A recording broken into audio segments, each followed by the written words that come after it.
Bienvenue dans Technical Impact, un film dans la continuité d'Inspiration sous la surface. Donc je vais faire vite puisque je sais que vous attendez les images, bien entendu. Donc simplement pour vous dire que tout ce que je vais aborder ici, c'est discutable. Encore une fois, ce n'est qu'un partage d'expérience mise en images. Donc le but du jeu, c'est de discuter. Et si vous souhaitez discuter d'ailleurs, vous êtes les bienvenus juste après la conférence pour échanger avec moi et avec mes camarades. Tout ça pour dire que la technique, on va l'aborder au sens large au travers de ce film, à la fois au niveau du bading, et on va repasser également sous la surface de l'eau pour essayer de voir les comportements et diversifier ses approches. Et enfin, avec mon ami Cyril Martin, on a abordé un plan d'eau et on va partager l'approche avec vous du début à la fin. Donc voilà, que ce soit d'ailleurs pourquoi choisir tel lieu sur le lac, jusqu'à quelle stratégie mettre en place et quel bading utiliser pour quel résultat. Voilà, j'ai déjà trop parlé, je sais que ce sont les images qui vont parler à ma place, mais je vais quand même continuer à les commenter un petit peu. Allez, c'est par là que ça commence, c'est parti.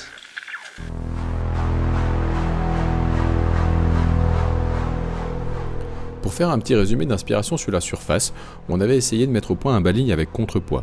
Donc l'objectif de ce bading, c'était d'essayer de prendre les poissons les plus méfiants par le simple fait que le contrepoids prépique l'hameçon dans les chairs sans forcément que le poisson s'en rende compte et finisse par prendre l'inertie du plomb pour se piquer totalement.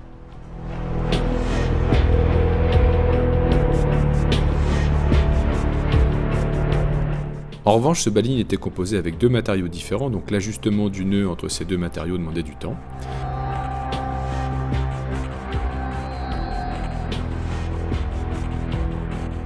Et de la même manière, on avait une olivette qu'il fallait caler très précisément pour que le bading soit efficace, donc encore du temps demandé dans la confection. Toutefois, si on observe les images tirées d'Inspiration sur la surface, on s'aperçoit quand même que ce bading était vraiment efficace et ça va être la ligne de conduite, conserver l'efficacité de ce bading dans un premier temps, mais en modifiant quand même son temps de montage, en le rendant beaucoup plus polyvalent, de manière à ce qu'il réponde à bien plus de situations. Et pour ça, on va utiliser un seul matériau qui s'appelle le combistif.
La question est désormais de savoir si l'articulation est suffisante pour que l'hameçon puisse tourner de manière à piquer vers le bas à chaque fois.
Pour valider sa rapidité de mise en œuvre, je me suis amusé à réaliser ce bas-de-ligne de nuit. Et effectivement, en moins d'une minute, vous pouvez réaliser un combi stiff avec une articulation souple et un contrepoids. Donc un montage très technique, réalisé en moins d'une minute. Voilà, c'était vraiment l'objectif, qu'il soit à la portée de tous, réalisable et que vous ayez confiance dans ce bas-de-ligne. Moi j'ai totalement confiance dans ce bas-de-ligne et aujourd'hui c'est celui que j'utilise le plus, y compris quand il faut lancer, puisque c'est un bas-de-ligne qui lors des tests de lancer ne s'en mêle quasiment jamais. Sa rigidité sur toute sa longueur combinée à une articulation lui permet de rester tout le temps dans la bonne position. Donc voilà, c'est vraiment un bas-de-ligne qui est aussi à destination des lanceurs. En tout cas moi je n'hésite plus à lancer lorsque je dois pêcher à faible distance, là où j'allais faire une dépose en bateau qui peut gêner parfois les poissons. Voilà, donc encore un avantage d'utiliser un bas-de-ligne combiné avec une bonne rigidité, donc qui permet de lancer à courte distance et même à grande distance sans s'en mêler.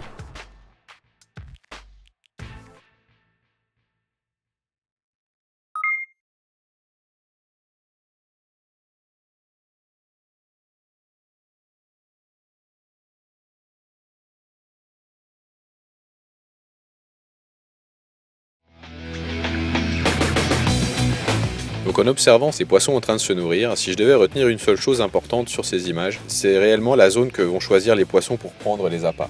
Contrairement à ce qu'on pourrait croire, à ce qu'on peut s'imaginer, les spécimens que l'on voit en train de se nourrir ne prendront jamais les appâts qui se trouvent au milieu d'un spot. J'ai filmé sur plus de 100 heures de rush, d'images, et j'ai pu constater le même comportement à chaque fois, à savoir que les poissons ne prennent jamais les appâts qui se trouvent au milieu du spot. Les poissons ne saisissent en général que 1 à 2 bouillettes maximum et toujours sur la périphérie du spot et jamais au centre, et ça c'est vraiment hallucinant.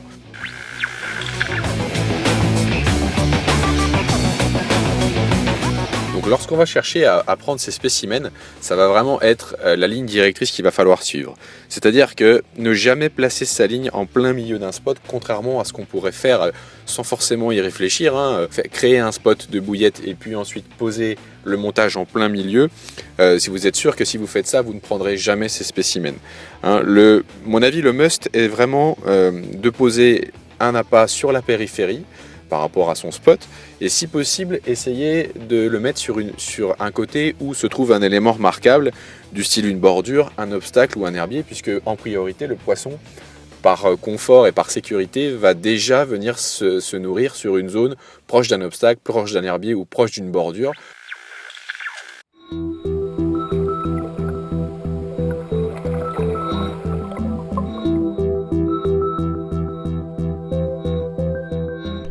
J'ai donc poursuivi mes investigations dans les eaux claires à forte pression et j'ai observé dans un premier temps les mêmes comportements sur les spots, à savoir des poissons qui prennent les bouillettes sur les extérieurs.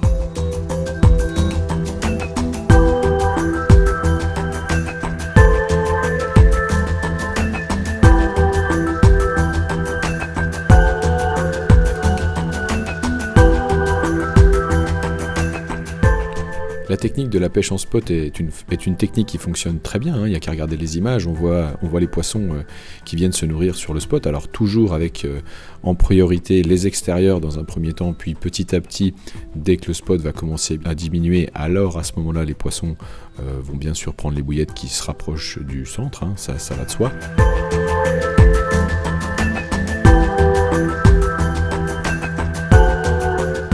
C'est une technique qui est énormément utilisée, mais toutefois, je pense justement du fait qu'elle soit énormément utilisée, certains poissons, notamment dans les eaux à forte pression, se méfient des regroupements de bouillettes, se méfient des bouillettes qui sont concentrées sur une zone très, très réduite. Ça aussi, je l'ai observé à la fois sur les vidéos sous-marines, mais également à l'œil nu.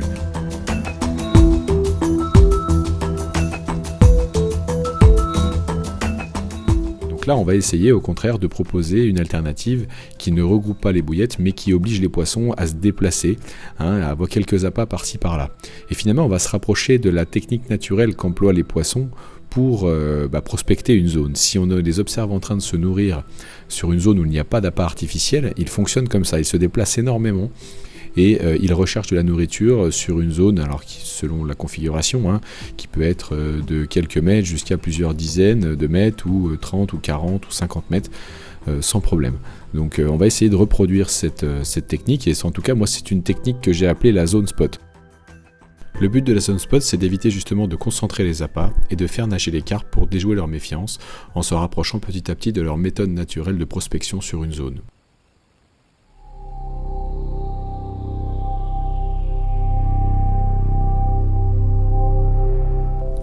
C'est une technique qui reçoit généralement une canne, mais selon la configuration, on peut très bien y poser 2 montages. Si vous avez une zone assez large, une zone spot assez large, pourquoi ne pas y poser 2 montages? Ça permet certainement d'essayer de prendre plusieurs poissons rapidement.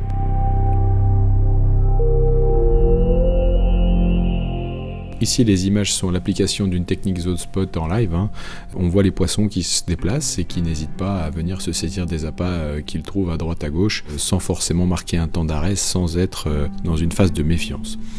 En plus de ça, cette technique, elle a d'autres points forts, notamment le fait de ne pas concentrer tous les poissons au même endroit, tous les poissons sur une zone très très précise.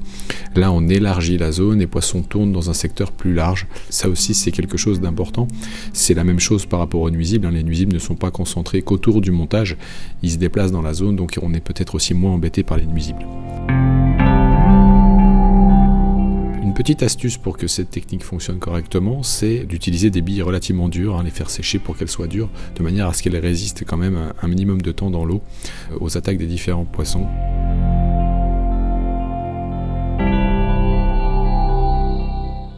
Vous l'aurez compris, cette technique est devenue une de mes favorites. Je l'utilise régulièrement comme alternative à la pêche en spot.